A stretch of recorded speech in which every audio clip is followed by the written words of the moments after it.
À la une de cette édition d'information, protection des peuples autochtones, la sous-région Afrique centrale pense le cas à Douala.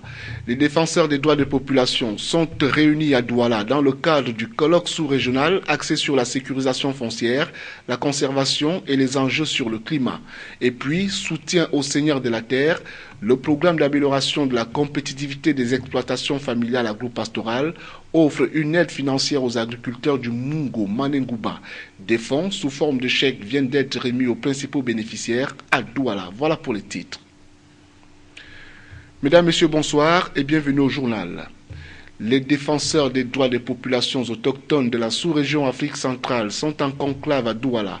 Ils sont réunis dans le cadre du colloque sous-régional axé sur la sécurisation foncière, la conservation et les enjeux sur le climat.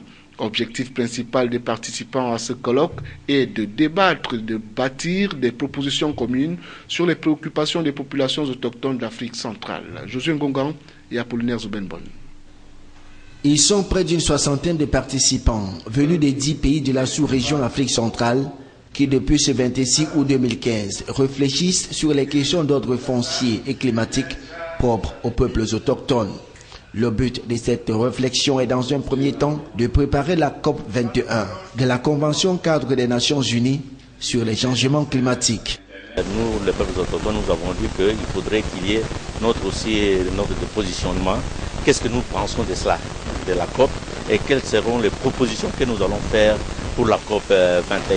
Et tant que vous connaissez très bien le deuxième massif forestier du monde sur le bassin du Congo, et dont nous sommes des dépositaires en tant que peuple autochtone de ces massifs forestiers.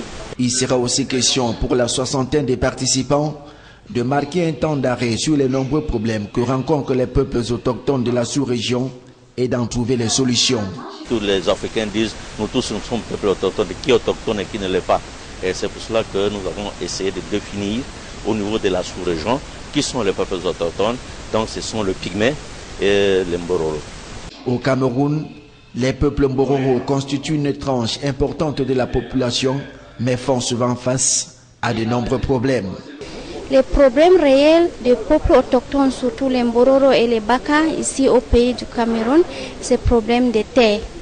Et l'identité aussi, parce que parfois on confond entre les populations autochtones et les populations locales. Et les populations autochtones, ça se distingue avec les natures et les traditions. Les travaux qui se sont ouverts ce 26 août 2015 vont s'achever le 28 août prochain dans l'espoir que les propositions qui en sortiront feront l'objet d'une attention particulière par l'ensemble des gouvernements de la sous-région. Soutien aux seigneurs de la terre, le programme d'amélioration de la compétitivité des exploitations familiales agro-pastorales offre une aide financière aux agriculteurs du Mungo Manengouba. Les fonds sous forme de chèques ont été récemment remis aux principaux bénéficiaires à Douala au cours d'une cérémonie présidée par le coordonnateur national à CEFA. C'était en présence du délégué régional de l'agriculture pour le littoral. La cérémonie a également débouché à la remise solennelle du matériel roulant aux principaux conseillers du dit programme. Une fois de plus, José Ngongan et Apollinaire Zubenbon. 31 motocyclettes et 2 voitures tout-terrain pour les conseillers à CEFA, des chèques pour les représentants des organisations des producteurs Mungo Manengouba. Tel est l'important don que vient de mettre à la disposition des acteurs de la filière agricole le coordonnateur national du programme d'amélioration de la compétitivité des exploitations familiales agro-pastorales. Cette donation rentre dans le cadre de la deuxième phase des financements des fonds CD2 appuyés par l'Agence française de développement. Nous avons demandé à ces conseils d'utiliser ces matériels, n'est-ce pas, comme un matériel, n'est-ce pas, de l'État. Il ne faut pas qu'ils n'utilisent pas comme des matériels personnels pour qu'ils aillent faire, par exemple, n'est-ce pas, des mototaxis. C'est des motos qui sont là pour aller travailler sur le terrain, pas pour faire autre chose. C'est des projets d'investissement. C'est leur projet, on les a demandé, n'est-ce pas, de les réaliser ces projets. Nous, s'ils réalisent ces projets, nous serons contents parce que nous savons que c'est des projets qui sont bancables, qui sont rentables, qui sont des projets d'investissement. Ça va permettre, n'est-ce pas, d'augmenter leur productivité, leur production, la commercialisation et d'ajouter, n'est-ce pas, la valeur ajoutée et de participer à l'économie nationale. En remettant à l'ensemble des conseillers leur matériel roulant, le coordonnateur national leur a recommandé d'en faire bon usage, mais surtout de ne s'en servir que dans le cadre de leur travail.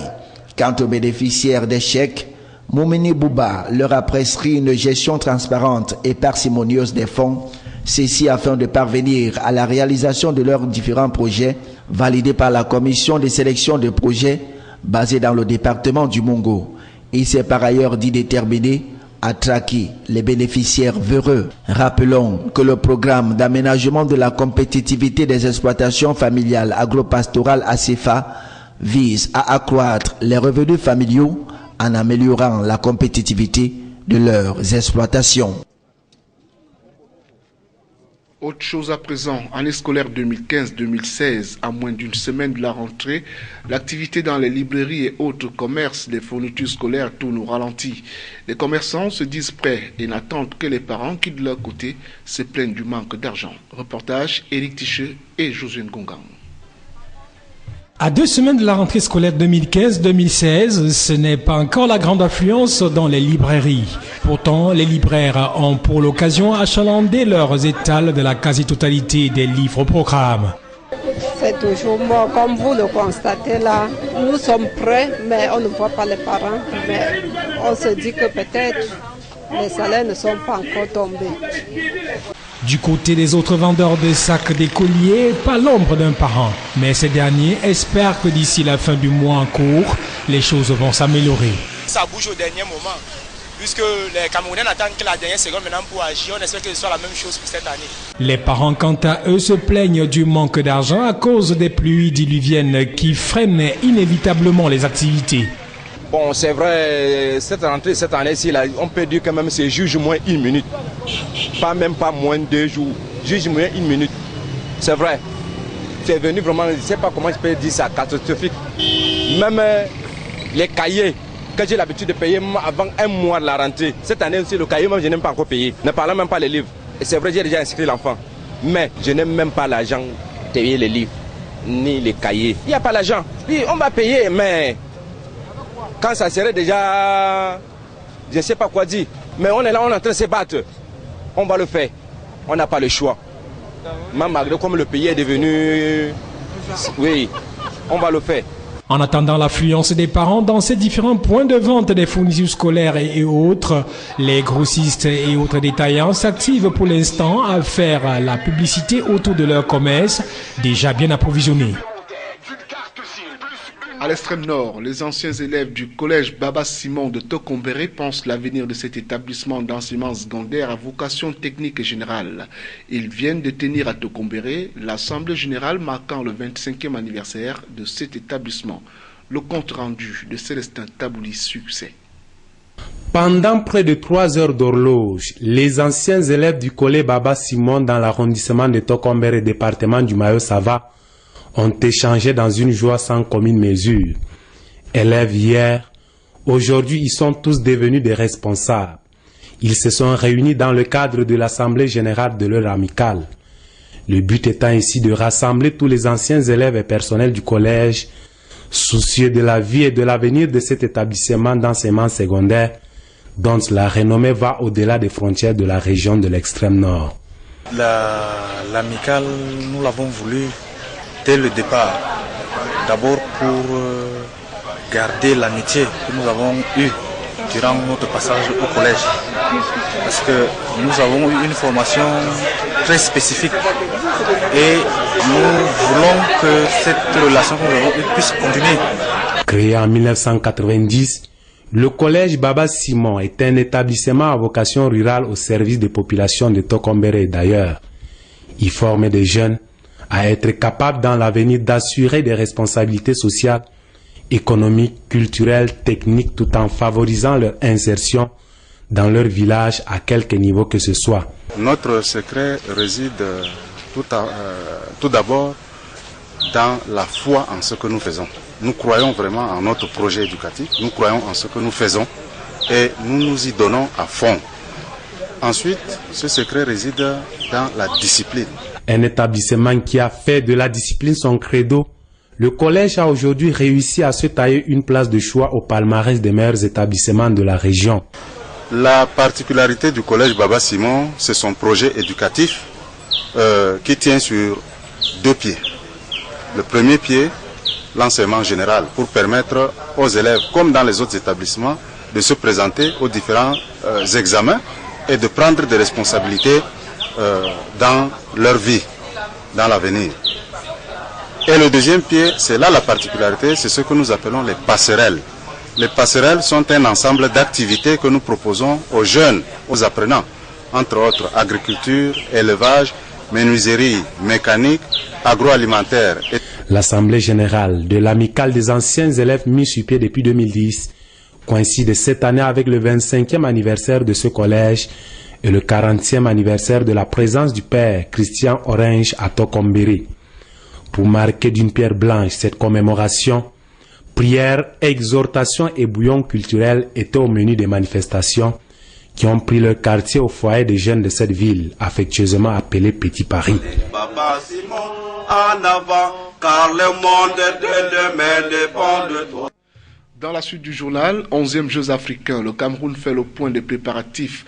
Le ministre des Sports et de l'Éducation physique vient de réunir à Yaoundé les membres de toutes les commissions constituées dans le cadre des préparatifs de cette compétition prévue en septembre prochain à Kintélé, au Congo.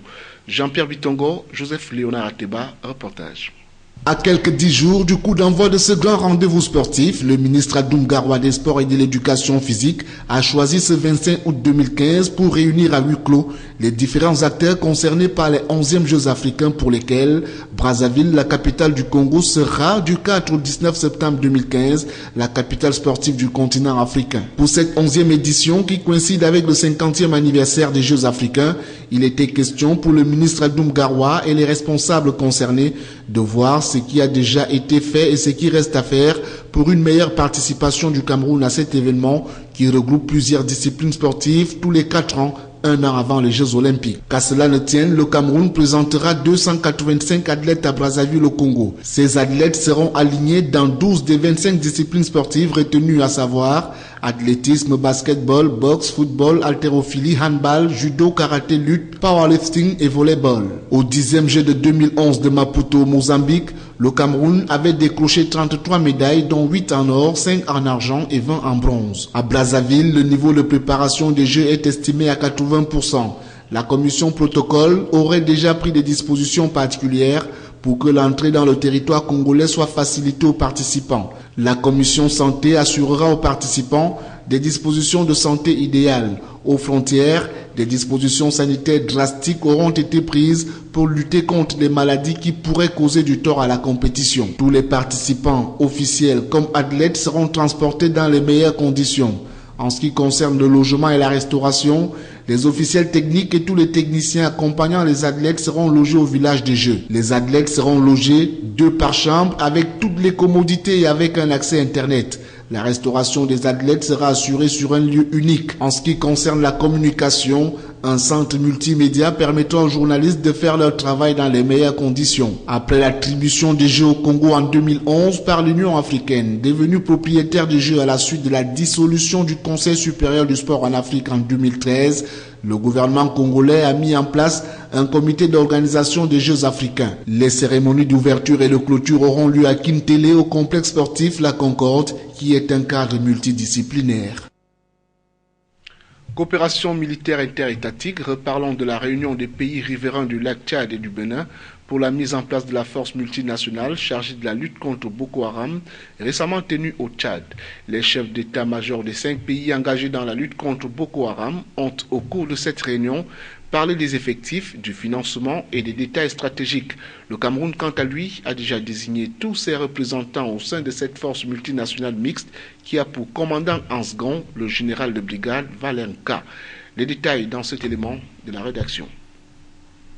À l'issue de la réunion des chefs d'état-major de 5 pays engagés dans la lutte contre Boko Haram, devenu État islamique en Afrique de l'Ouest, le chiffre de 8700 hommes décidé par le chef d'État a été réparti entre les 5 armées. Ainsi, le Nigeria déploiera 3750 soldats, le Tchad 3000, le Cameroun 2650, le Niger 1000 et le Bénin 750. Sur le terrain, les 3 zones territoriales ont été définies autour du bassin du lac Tchad.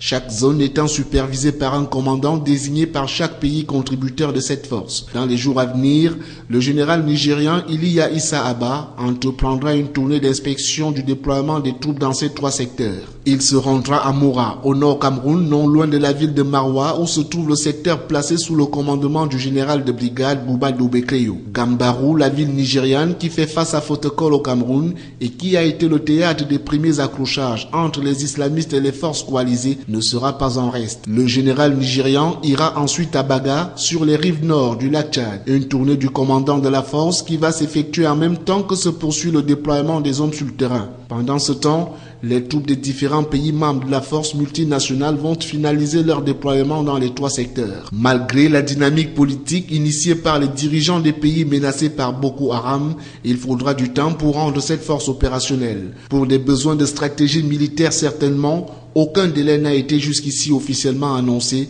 tout comme le financement de la force multinationale mixte reste une équation à plusieurs inconnues. C'est la fin de cette édition d'information, mesdames, messieurs. Merci de nous avoir accordé votre préférence. Bonsoir.